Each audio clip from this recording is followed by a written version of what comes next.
our guest on CivilNet is Ambassador Leonidas Chrysanthopoulos, who was, as you might imagine by the name, Greece's ambassador to Armenia, in fact, at the very beginning, right after independence. Today he's here in his capacity as Secretary General of the Black Sea Economic Cooperation, where his term is about to end. Yes. Ambassador, thank you for being with us. I wish we had a lot of time because I'd love to cover three very huge topics. Let's start with the Black Sea Economic Cooperation. This is an organization of which all of the regions that touch the Black Sea and that are adjacent to the Black Sea, like Armenia, are members. And this was formed about 20 years ago with the hope and the assumption that, as in Europe, economic interests would wash over political differences and that this region could really coalesce as a region. Living here in Armenia, we know that hasn't quite happened, but my question to you is, has it happened elsewhere, at least in the region? Have economic interests trumped political differences? Yes, and believe it or not, it has happened also with Armenia, whether you know it or not. Convince me. We have had some small success stories which we try to keep secret. Not secret, we don't advertise it too much. For example, one such story is the BSEC permit for trucks.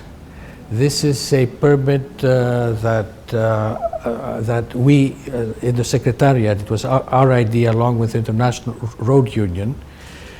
We made a piece of paper which allows the 7 participating member states of BSEC to transit the countries with that one piece of paper instead of using bilateral permits.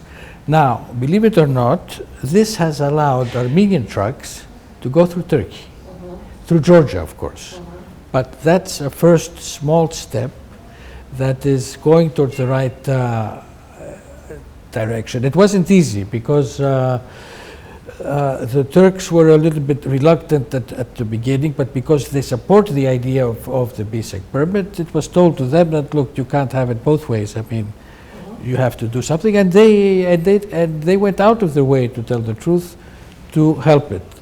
Now we've only had I don't think we have even had 10 trucks that have gone through, but always each beginning is a little bit difficult. We had other cases also. Black Sea Ring Highway. After the events in Georgia, I said, my God, I have a problem now because the Russians would want to push through Abkhazia, the Black Sea Ring Highway. So after silent consultations with this side and with that side, we finally found an agreement, and the Russians decided to go as a secondary route up to Sochi for the Olympic Games, for the Winter Olympic Games, and after that to enter through Georgia proper into the thing. So also with Moldova, we had a very interesting case again with the Black Sea Ring Highway, where when the previous Moldovan government asked me whether they should go through Transnistria, where the old Soviet road used to go. So I told them, why don't you negotiate it with them? I mean, within the framework of your internal negotiations on the question of the ID that you were negotiating at the time, tell them if they're accommodating there, you'll have the highway go through Transnistria, which they did actually. And now it will go through Transnistria. These are the small economic issues that affect the political things that make a good atmosphere. Plus the fact also, to go back to Armenia, during the Armenian chairmanship, when Dalbadjian came to Istanbul to make the presentations, we had about 200 people there. I mean, all the Turkish press was there. I mean, it was a big event. Yeah, these multilaterals always offer that opportunity. Sure. BSEC, and it allowed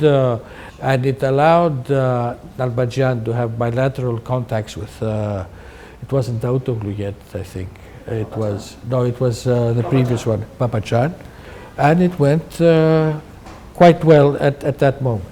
And given the global economic crisis, the crisis in the region, and I will ask you about Greece, of course, given that, has the Black Sea Economic Cooperation brought a plus to that whole series of relationships that have become more complex, economically more challenging? Well, let's say this, that when the global financial crisis broke out in 2008, we were one of the first regional organizations to convene the working group on banking and finance, and we achieved an exchange of views of what each member state of BSEC was doing in order to combat the negative effects of the crisis.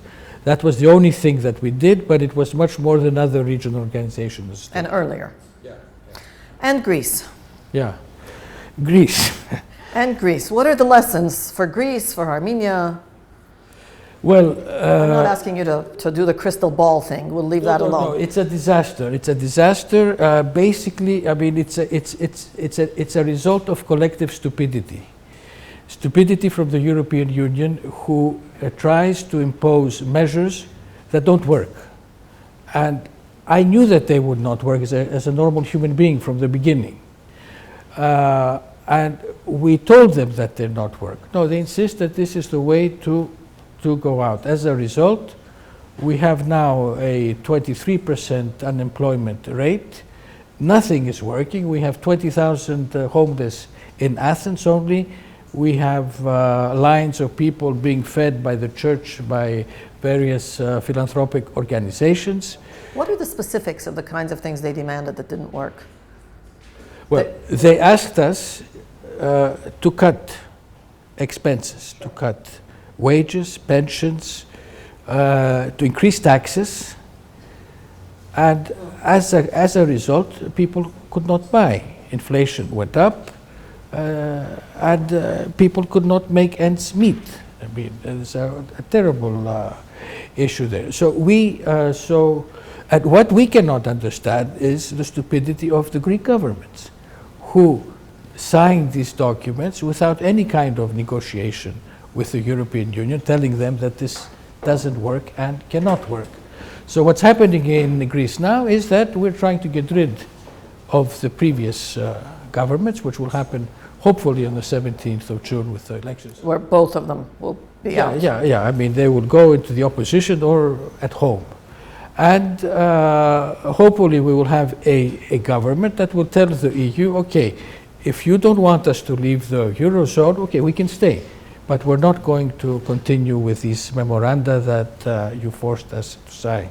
For me, what the solution is, you zero the debt of Greece under the condition that Greece starts reforming its state. I mean, to make it workable and effective, which can be done quite easily, but not under these conditions. Let the people breathe a little bit. That's the solution that I see. The European Union does not see that. Perhaps because it's not just Greece. No, they do not see that because, I mean, they cannot understand that if they zero the Greek debt, it will cost them less money than if they don't zero it. Because but then there's the Spanish debt and then there's the Italian. No, speaking about Greece, because we will have further bailouts. Sure. And the program for Greece is that in 2020, we shall reach the ratio of GNP debt, 120%, which is where we started when the crisis started in 2009. So the Greek people are saying, why are we going to take all these measures to reach where we were when we started from? But if it was to solve the crisis, they would be willing to go through that. Another thing, you cannot touch the pensions, and I think it's a mistake of the capitalistic system to consider the pensions as a public expenditure. It does not belong to the state. It comes from the salaries of the people. So if economically they decide not to count it, not even as incoming or outgoing, then the debt goes down. But you cannot take the pensions from the people. It doesn't belong to the state. That's a mistake of the capitalist system. I told it to the Europeans. They said, but we do it everywhere. I said, yes, you can do genocide everywhere. It doesn't mean that you have to do it. I said this to a German. Well, this is it's a difficult topic because I'm sure if somebody from the EU was sitting there, they'd say, you're looking at Greece alone, they're looking at the whole of it. Okay, but I have a solution for humanity also, which I'm pushing along, is to zero the global debt. which would solve the problem of humanity. You just zero it totally. We have three examples in the past. One was in the 70s when the West zeroed the debt of the non-aligned movement and allowed Yugoslavia to progress economically. It was done in a wrong way in 2003 when the IMF and the World Bank zeroed the debt of the 23 most impoverished countries, but then they forced them to take loans, so now they're in the same situation as they were before. And it was done in the ancient Hebrew societies, where once every 50 years they zeroed all the debts among themselves, and they started anew. So all you need to do that is basically the G8 or the G20 to have the guts and the political will to do it, and it can be done, and it will save humanity lots of problems. Plus, we must change the way of thinking of our economy. Our economic system is based on ideas that came out 200 years ago. How can we go to the 21st and 22nd centuries on ideas that were created 200 years ago? At the end of the day, your last sentence is probably the most critical one, that some sort of modification is going to happen because it's a different world. It helps to have diplomats be historians as well.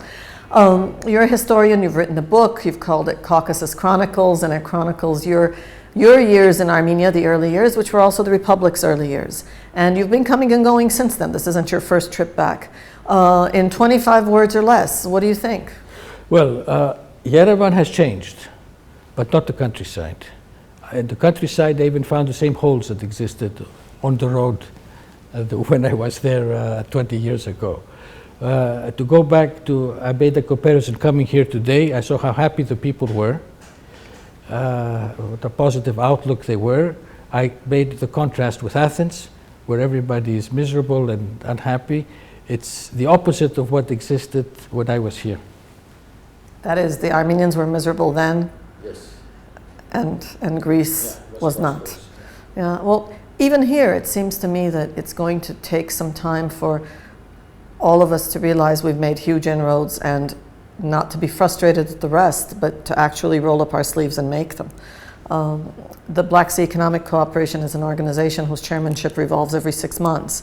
So perhaps in about 6-7 years, when it comes back to us, that you will come back in a guest capacity and see what you say then. Well, as a guest capacity, I'll be coming, yeah, of course. But no, with the Black Sea, I think 6 years is enough, and it's time to do something else more. Well, write more books. Thank you for taking the time to talk to us. No, it was a pleasure. Thank you. Ambassador Leonidas Chrysanthopoulos of the Black Sea Economic Cooperation, formerly Greek ambassador to Armenia.